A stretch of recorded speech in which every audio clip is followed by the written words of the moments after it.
গতকাল মহান জাতীয় সংসদে চট্টগ্রাম মহানগর পানির উপর ভাসছে এরকম একটি বিষয় আসছিল এবং এটি সামাজিক যোগাযোগ মাধ্যমে ব্যাপক প্রচার হয়েছিল এবং এই বিষয়ে মাননীয় প্রধানমন্ত্রী তার প্রশ্ন উত্তরের সময় চট্টগ্রাম মহানগরবাসীর কাছে দুঃখ প্রকাশ করেছিল এবং গতকালই মাননীয় প্রধানমন্ত্রী এবং স্থানীয় সরকার মন্ত্রণালয়ের মাননীয় মন্ত্রী আমাকে নির্দেশনা দিয়েছিলেন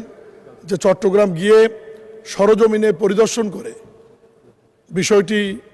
কি হয়ে আছে বা কী করা যায় বিষয়টি দেখবার জন্য আমি গতকালই চট্টগ্রামে গিয়েছিলাম।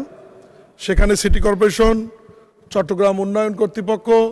পানি উন্নয়ন বোর্ড সহ সবাইকে নিয়ে গতকাল এবং আজকে দুপুর পর্যন্ত আমি চট্টগ্রাম ঘুরেছি। মাননীয় স্পিকার, 72 ঘন্টা ময়েশ্চার লক সমৃদ্ধ লিলি বডি ওয়াশ শিয়া বাটারের গুডনেস স্কিন রিপেয়ার করে রাখে সফট ও গ্লোয়িং। বিষয়টি সম্পূর্ণ ভিত্তিহীন, বানোয়িট, কাল্পনিক এবং 24 সালের ছবি প্রচার করে একটি অপপ্রচার চালানো হয়েছিল। তবে আমি মাঝে মাঝে রাস্তার মধ্যে নেমেছি, সাধারণ মানুষের সাথে কথা বলেছি। সাধারণ মানুষ এইটুকু বলেছে যে খবরে এবং সামাজিক যোগাযোগ মাধ্যমে নিউজে মাননীয় প্রধানমন্ত্রী যে চট্টগ্রাম নগরবাসীর কাছে দুঃখ প্রকাশ করেছেন এই জন্য তারা খুব আনন্দিত হয়েছে, খুশি হয়েছে এবং মাননীয় প্রধানমন্ত্রী অত্যন্ত বড় মনের পরিচয় দিয়েছেন যে আমাদের একজন সংসদ সদস্য বা খবরের উপর ভিত্তি করেই উনি দুঃখ প্রকাশ করে ফেলেছেন এবং এটা নগরবাসী খুবই পজিটিভ নিয়েছে এবং নগরবাসী বলেছে যে আজ থেকে 1 বছর আগে 2 বছর আগে যে পরিমাণ জলাবদ্ধতা হতো এখন সেটি নাই। চট্টগ্রাম নগরীতে টোটাল 57টি খাল রয়েছে মাননীয় স্পিকার, এর মধ্যে 36টি খাল চট্টগ্রাম উন্নয়ন কর্তৃপক্ষের মাধ্যমে 12,000 কোটি টাকা ব্যয়ে ওখানে ইঞ্জিনিয়ারিং ব্রিগেড সেনাবাহিনীর তারা এটা বাস্তবায়ন করছে। এর মধ্যে 30টি খালের কাজ সম্পন্ন হয়েছে, 6টি খালের কাজ চলমান ছিল এবং এই যে 6টি খালের কাজ চলমান আছে এই খালের কাজ করতে গিয়ে কিছু জায়গায় ব্যারিকেড বা বাঁধ নির্মাণ করা হয়েছিল। হঠাৎ অতিবৃষ্টির কারণে ওই বাঁধগুলির কারণে জলাবদ্ধতা তৈরি হয়েছিল এবং 220 মিলিমিটার বৃষ্টি হয়েছিল ওই দিন চট্টগ্রামে। ফলে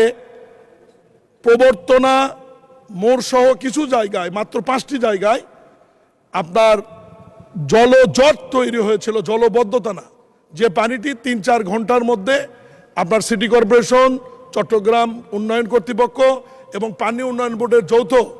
কার্যক্রম পরিচালনার কারণে পানিটি নিষ্কাশন হয়েছে এবং আজকে চট্টগ্রামে কোনো পানি নাই। আমি সংক্ষেপে শুধু এইটুকু বলবো, মাননীয় প্রধানমন্ত্রী এবং আমার মাননীয় মন্ত্রীর নির্দেশে আমি আজকেই মেয়রের নেতৃত্বে সমন্বিত একটি কমিটি করে দিয়ে আসছি। এই কমিটি আগামীতে এ ধরনের কোনো ঘটনা ঘটলে তাৎক্ষণিক ব্যবস্থা নেবে এবং যে 6টি খালের কাজ চলমান ছিল ব্যারিকেড দিয়ে, সেই 6টি খালের কাজ আপাতত